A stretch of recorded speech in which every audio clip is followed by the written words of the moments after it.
नमस्कार, मैं आपके साथ शबनम। यू टर्न सरकार का खिताब पाए मोदी अब अपना दाग धोना चाहते हैं, इसलिए अब एक शगुफा वन नेशन वन चुनाव का लेकर आ गए हैं। लेकिन विश्लेषक कह रहे हैं कि मोदी का ये सपना पूरा नहीं होने वाला है। एक रिपोर्ट देखिए।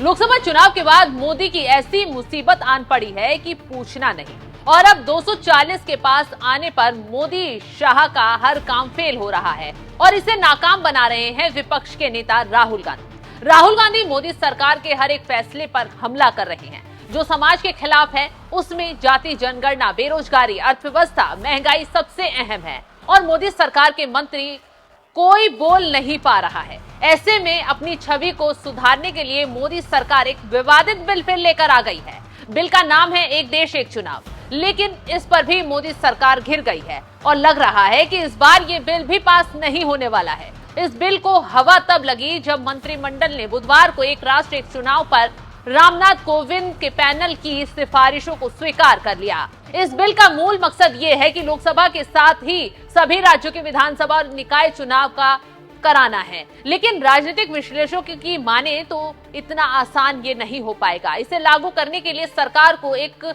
नहीं बल्कि दो संविधान संशोधन कराना होगा, जिसके तहत संविधान में कई बदलाव करने पड़ेंगे। और इसी को लेकर कहा जा रहा है कि इस बार फिर मोदी सरकार फंस गई है।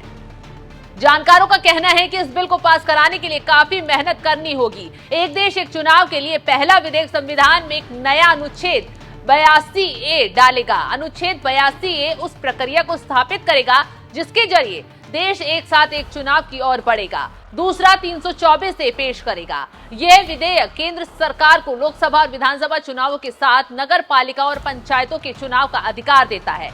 मोदी सरकार को 2 संविधान संशोधन करने के बाद अनुच्छेद 368 के तहत संशोधन प्रक्रियाओं का पालन करना होगा।